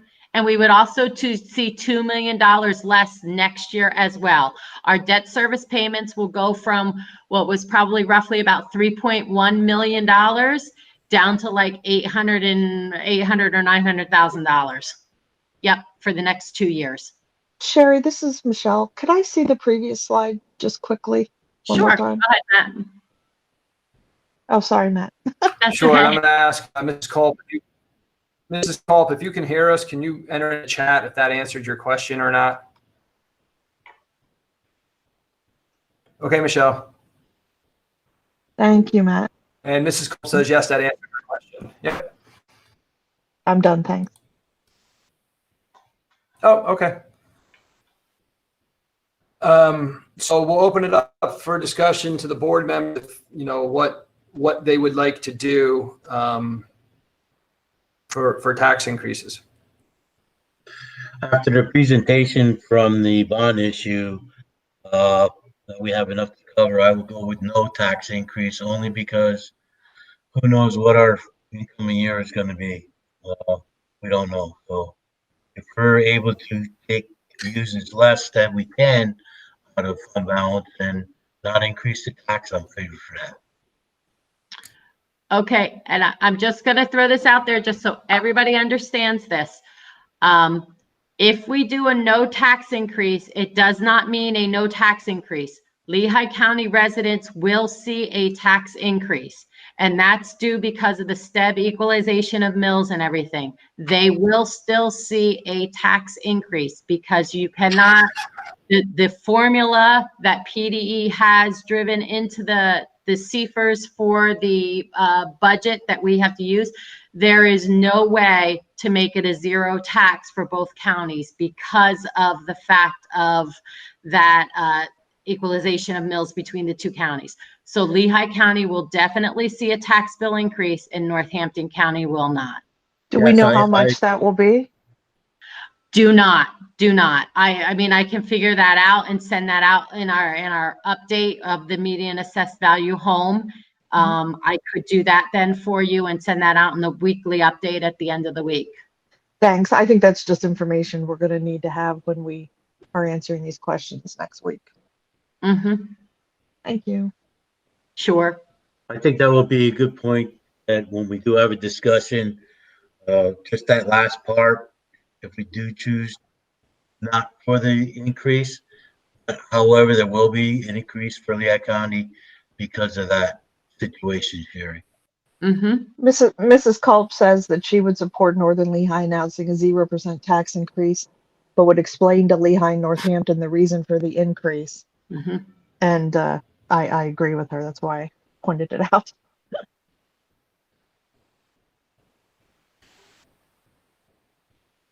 So, and then just to say, if we do 0%, that means we'll be taking 20,000 plus out of fund balance. I'm sorry, Matt, you broke up. Could you repeat that, please? Mr. Green or Mr. Kern? Is there another 0% tax increase would still leave us with a $415,000. I'm sorry, Mr. Green, what? No, it was Bob. I was asking is there's another slide that we're going to see. I don't know if we're on the last one or not. The last slide, No, the Bob. last one was the differentiation between the counties. Oh, okay. Yeah. Yep. Sorry, Bob, I backed So, them and up. I was just saying, if we go 0%, that means we would have to utilize 417,564 out of fund balance. Mm-hmm. So, Mr. Kern or Mr. Fedorcha or Mr. Green, your thing? Well, I'll jump in there. I don't know exactly how I feel about this as I'm looking to the future as well. I mean, obviously, you got to look at indexes for the future. A 0 means, less money next year, less money 5 years, less money 7 years. And I'm seeing both sides. We did get a lot of communication from the community. Obviously, a lot of them very, very upset, and I've listened to it. But at the same time, we have to look at what the educational costs are today and making sure that our students presently, that their experience at Northern Lehigh isn't going to be any less than what it ever was. I'm not exactly sure where I stand right now, to be quite honest with you. I'm going to take a look at the numbers and, if I come up with some different questions. I'm very concerned about people opting for the cyber school. I think that's going to be a big problem, and not just for us, for other districts as well. But I don't know. That's where I'm at. Those are my thoughts. Definitely 4-0. Obviously, that's going to help our community as long as we don't jeopardize our educational programs. Sherry, I agree with that sentiment, but my confusion is that we had previously been looking at a $2.9 million shortfall out of the fund balance, and now 417,000. So even if am I incorrect in thinking that we couldn't meet that to the same degree if we do get that many cyber students? Sherry? All right, so let me just go back to Donna had asked a question, $2 million this year, $2 million next year in bond. That is correct, Donna. We're not going to make $2 million bond payment this year, and we're not going to make a $2 million bond payment next year.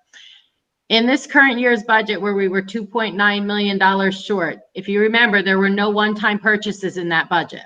So we were paying for salaries and general stuff that is every year reoccurring costs. That $2 million goes away this year. That $2 million goes away next year. That $2 million returns in 2 years from now. We don't get relieved that $2 million 2 years from now. So in favor of what Bob was saying, if you don't do some kind of a tax increase, we've lost, let's just look at 2.75. We've lost 3.32 this year. We've lost that 3.32 next year. We've lost that 3.3 or $332,000 again in the following year. That makes $1 million. That's $1 million towards that $2 million payment due in 3 years from now. So you can't just look at right now. You really have to look at, if you take out a tax increase, exactly like Bob was saying, that's money you're never going to be able to get back, and any little bit of help will help us later on down the line. And to Mr. Kern's point, if children do enroll in outside school, those become recurring costs every year thereafter to address. Correct. Unless they were to enroll back in our district at some point. Right. Right. Thank you so much. Sure.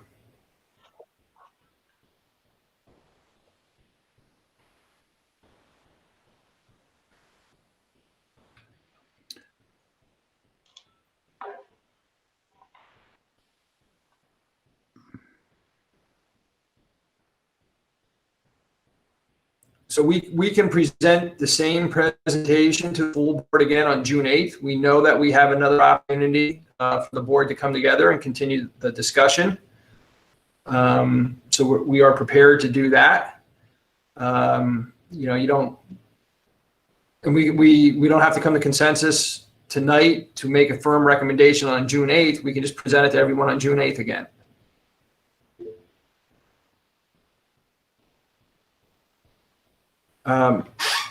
We just got Mr. from Mr. Weber also. Yep. Yep. Mr.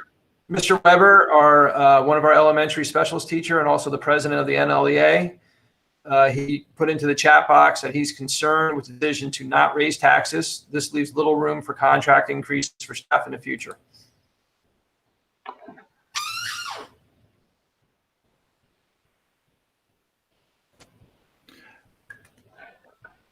We didn't hear from Mr. Green yet.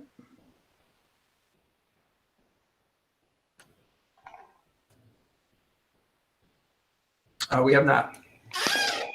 You have not heard from Mr. Green, and Mr. Green is happy and confident that we're able to save $2 million, but he does have some concerns.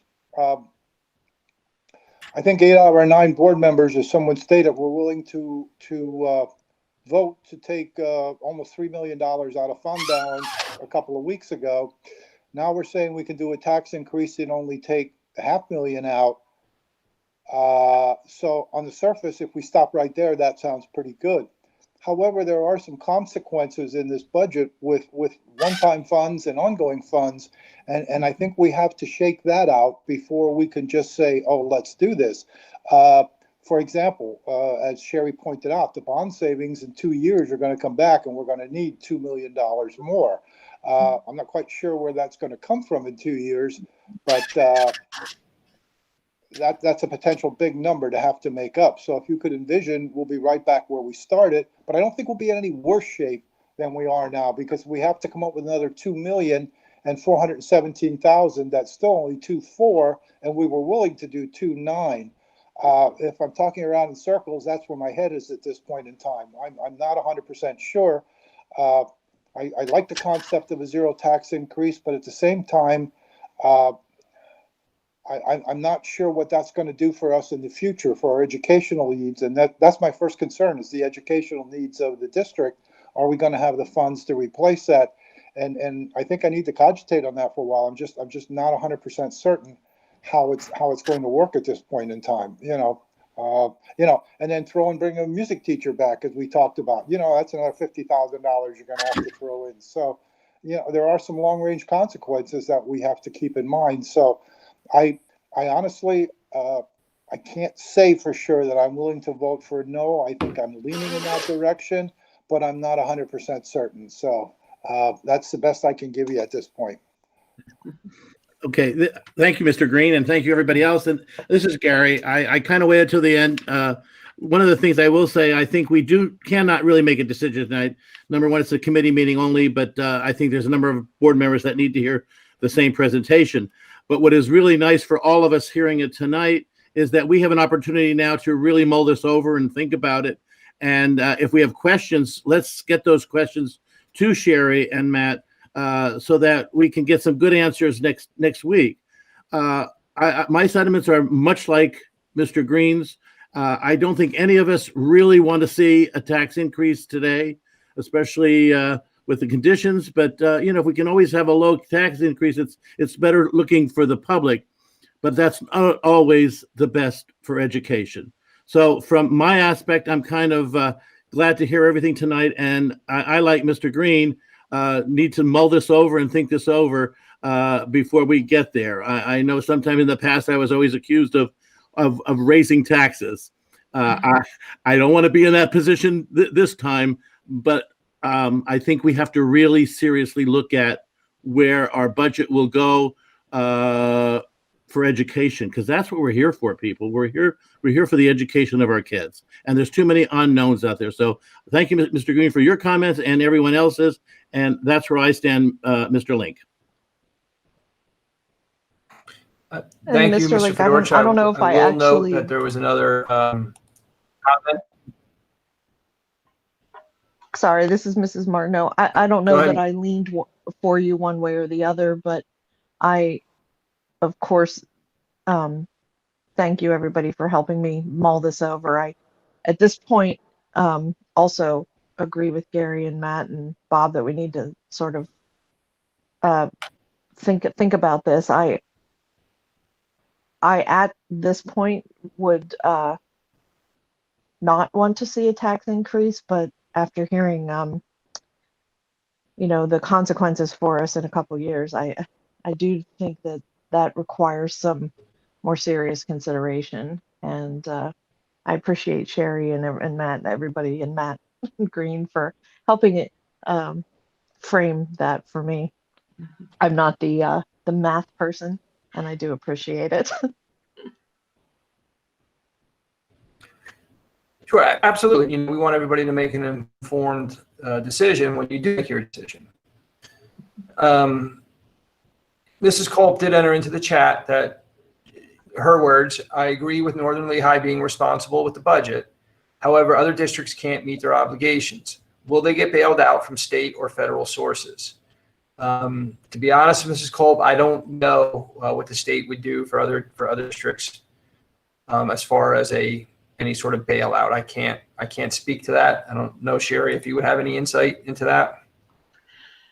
I know.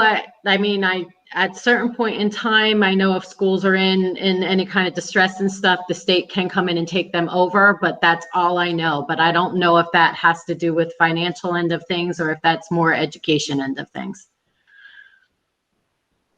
And that's all the school district would be going into receivership, and they lose all local, and they basically lose all local control. All local control. Mm-hmm. Yeah, that is not a position we want to be in. Mm-hmm.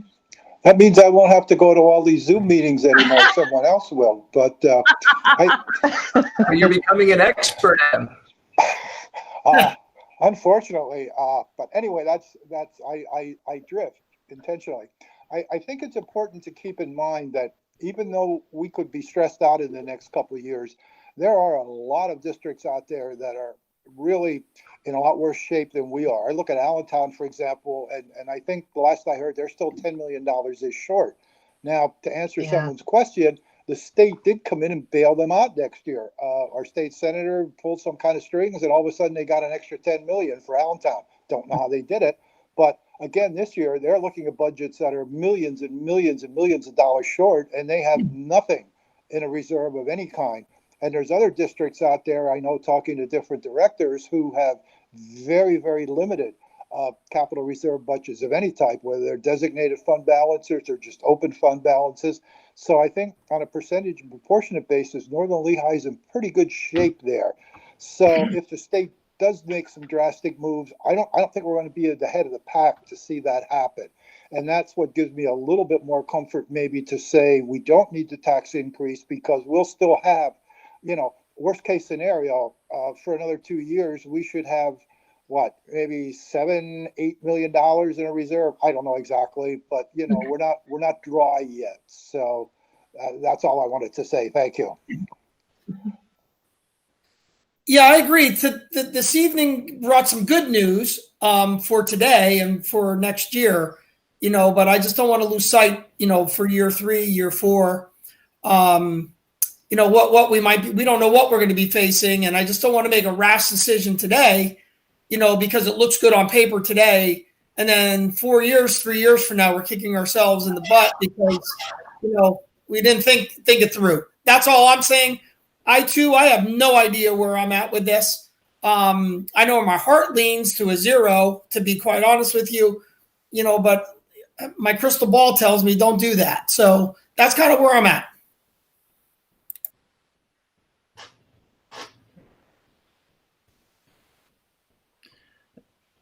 Matt, I guess you have some So direction. we are prepared to bring back. Say again, Mr. Fedorcha?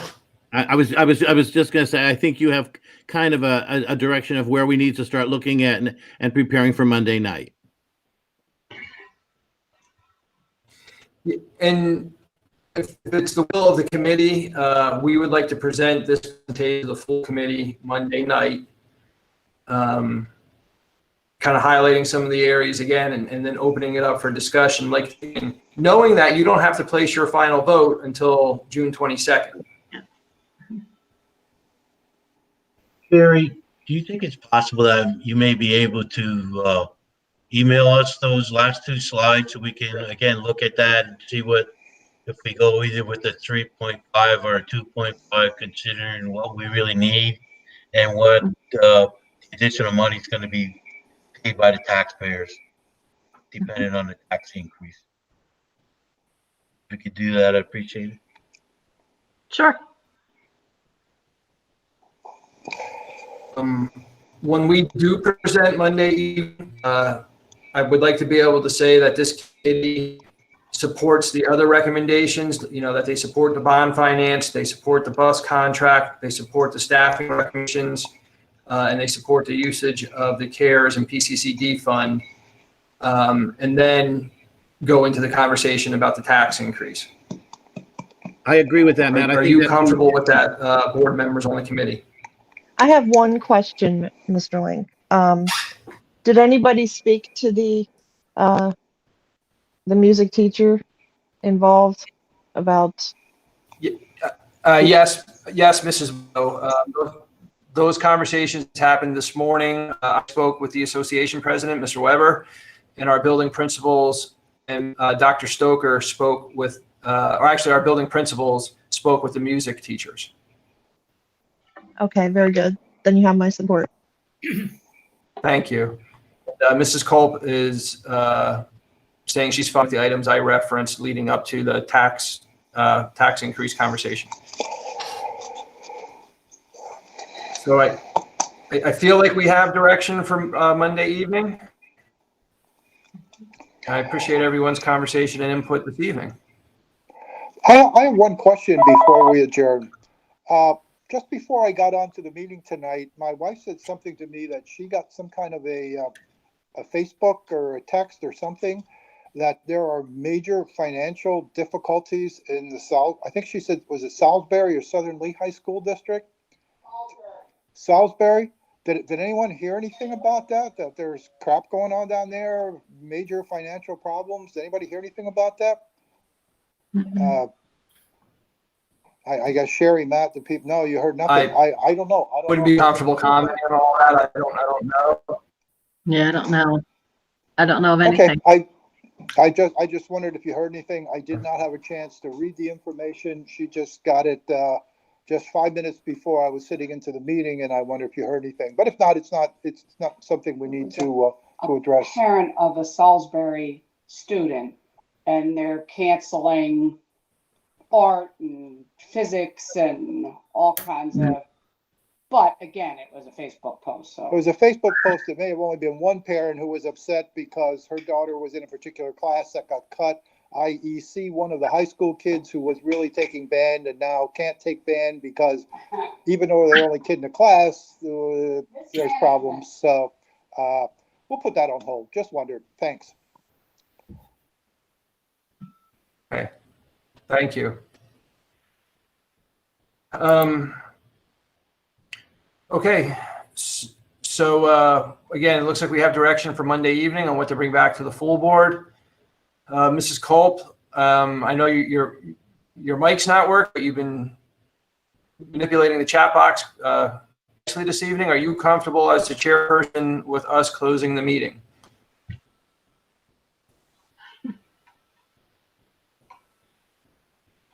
And she indicates yes, that she is. So that being said, if there's nothing further good, we're going to go ahead and close the Finance Committee meeting for this evening. Good night, everyone. Good night. Good night. Good night. Good night, everyone. Thank you, everyone. Stay safe. Have a good evening. Good night. Good night. Good night. Thank you. Stay safe, everyone. Thank you again, everybody. Thanks, Gary. See ya. Take care. Thank you. Guten Bye.